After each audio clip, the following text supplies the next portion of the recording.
Hey guys, Pete with here with Crunch Time Coaching, and today we're going to go through my top 5 reasons why I think Novak Djokovic is like unstoppable right now. No one can beat him, right? And he was actually asked this in his press conference, like, what has separated you from the rest of the field?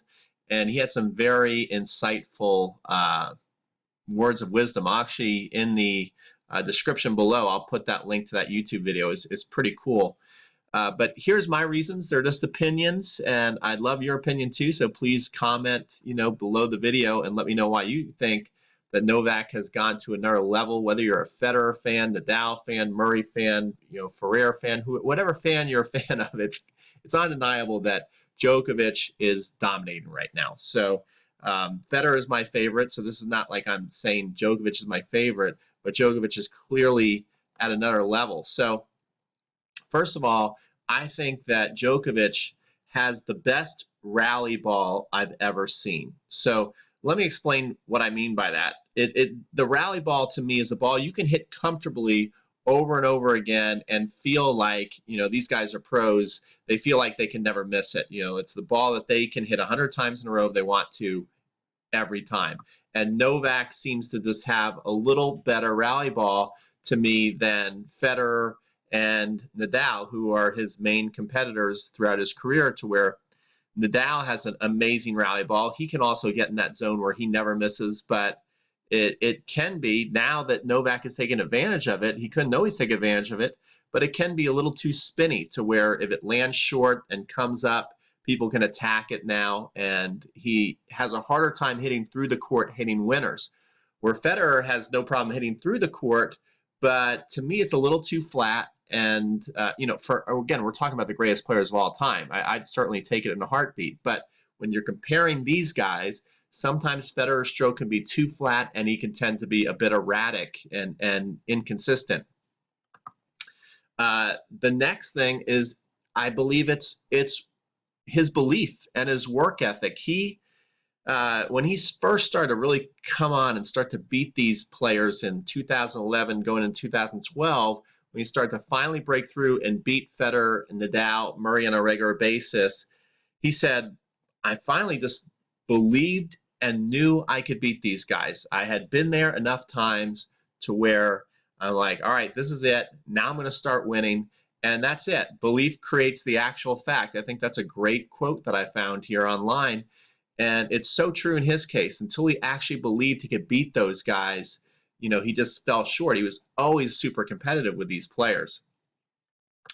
All right, next is the gluten-free diet. I know it sounds silly, but I think it's a huge difference maker for him. I don't know if you guys can remember back. Now Novak is thought of as one of the most fit players, can play all day. He's never getting tired. But earlier in his career, and he was number 3 in the world. He was number 3 in the world, and he would go out there and he would have trouble breathing. It was obvious that he was laboring out there.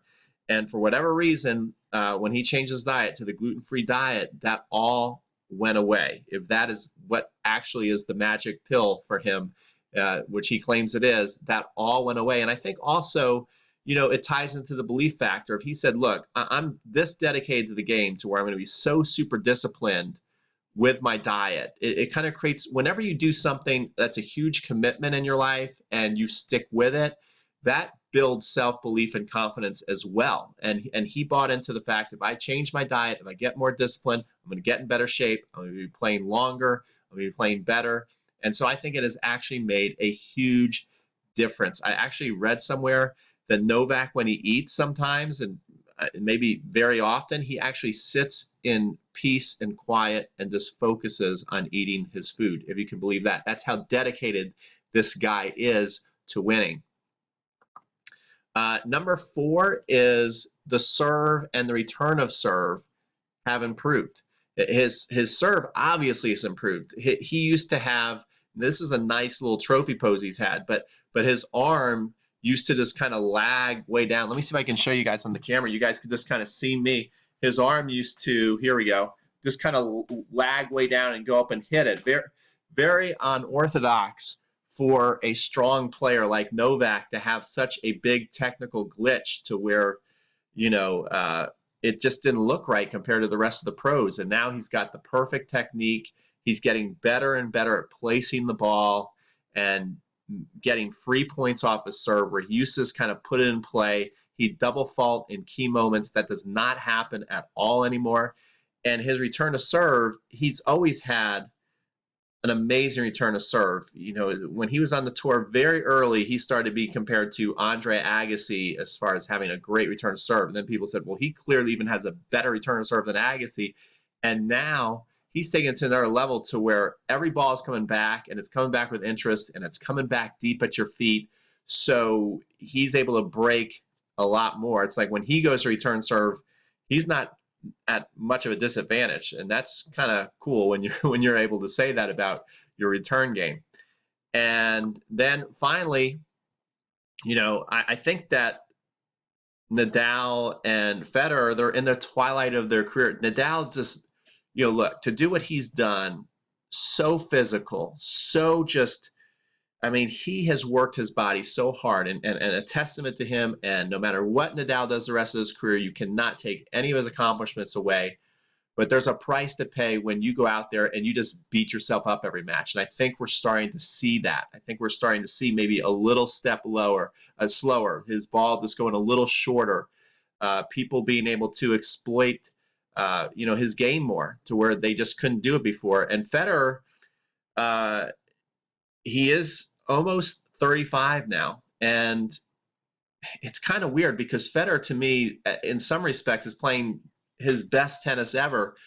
But I think also, just even beyond them getting older, you know, when you see the top, when you see where the bar is raised, and you know you have to get there, and Djokovic saw that, and other players are now seeing that too. When you see where the bar is raised, you know you got to get that good. And Djokovic was still young enough to where he saw the bar, he got up to the bar, and then he's made a new bar.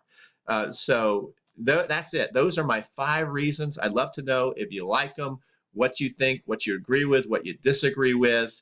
And if you like this video, certainly like it. Comment below. I want to know your thoughts. I'm going to put the Djokovic interview below in the description link so you can see that. I thought it was very insightful. And that's it. Subscribe to my videos. I do lots of instructional videos out there for you guys. This is Pete from Crunch Time Coaching. Sign off.